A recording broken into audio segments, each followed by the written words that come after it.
tout le monde, ici Dominique Decelle pour la bibliothèque Espace Ludico. Aujourd'hui dans la capsule, on va regarder ensemble comment est-ce qu'on peut utiliser un jeu de cartes pour pouvoir faire de la révision et pouvoir pratiquer nos mathématiques. Alors la majorité des jeux qu'on va faire aujourd'hui, ils sont basés sur le jeu de bataille. Je sais que la plupart d'entre nous ont déjà joué dans le passé, mais pour être sûr de bien se rafraîchir la mémoire, on va prendre le temps de revoir ensemble comment est-ce qu'on joue à la bataille. Premièrement, vous pouvez commencer par enlever les jokers. Ça va être comme plus facile pour les jeunes de jouer sans ces figures-là. Alors, le jeu de bataille, comment ça fonctionne? Bien, on sépare le paquet de cartes en parties égales selon le nombre de joueurs qu'il y a. Alors, pour jouer à la bataille, notre paquet est face cachée. On retourne en même temps une carte de façon visible. Puis, la personne qui remporte la manche, c'est celle qui a la carte la plus élevée des deux, la valeur la plus élevée. Donc ici, ce serait ma partenaire de jeu. Ce qu'elle fait, c'est qu'elle ramasse ses cartes, puis elle les met dans son paquet de gains à côté. Alors, on poursuit. Elle a gagné la première manche, on poursuit. Alors, ce qui est super intéressant avec le jeu de bataille, c'est que les jeunes, ils peuvent vraiment apprendre à savoir c'est quoi leurs chiffres. On pratique les chiffres.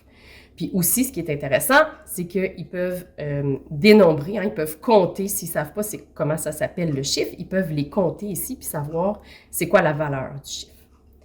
À ce niveau-là, quand les enfants sont plus petits, ce qu'on va faire, c'est qu'on peut aussi sélectionner dans les paquets de cartes puis de jouer seulement avec des valeurs que l'enfant connaît pour qu'il ait du plaisir au départ puis que ça soit plus facile pour lui.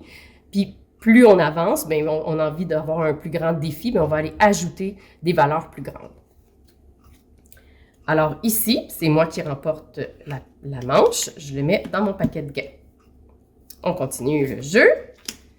Alors ici, on voit qu'on a des figures. Une des choses qui est super importante avec les jeunes au départ, c'est de vraiment expliquer, être certain que les enfants savent c'est quoi la valeur des différentes figures qui sont présentées dans les cartes, si on joue bien sûr avec les figures. Donc ici, c'est moi qui remporte encore la main.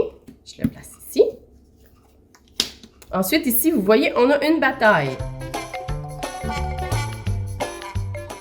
Alors, la bataille, il y a deux façons de pouvoir gagner une bataille. La première, c'est simplement de tourner la carte suivante, puis la personne qui a la valeur la plus grande remporte les cartes. L'autre façon de pouvoir gagner une bataille, ça va être de pouvoir tourner les cartes jusqu'à ce qu'une des deux personnes puisse avoir le symbole qui était le 9. Nous, on avait le 9 comme bataille, fait que là, on tourne ensemble en même temps jusqu'à ce que, on ait le 9. Là, vous voyez, on a une deuxième bataille qu'on va mettre de côté et qu'on va pouvoir faire par la suite. Alors, on continue jusqu'à ce que quelqu'un ait un 9 et ma partenaire de jeu vient de gagner. Elle ramasse ses cartes. Un gros paquet de cartes, puis elle les met sur sa pile. Puis là, ensuite, qu'est-ce qu'on ferait? Bien, on poursuivrait avec l'autre bataille. Maintenant, comment est-ce qu'on peut gagner la partie? Bien, il y a deux façons de gagner la partie. Soit qu'on joue, on jouerait jusqu'à temps que notre paquet de base soit terminé. À ce moment-là, qu'est-ce qu'on fait? C'est qu'on compte combien qu'il y a de cartes dans la pile de gains. Puis c'est ça qui va déterminer qui a gagné. L'autre façon, ça serait quand on gagne des cartes, de les mettre en dessous de notre pile. Puis à ce moment-là, on jouerait jusqu'à ce que ça soit une personne qui ait tout ramassé les cartes. Mais cette façon-là de jouer, elle est beaucoup plus longue. L'objectif, c'est de s'amuser puis de pouvoir adapter le jeu à l'âge de l'enfant.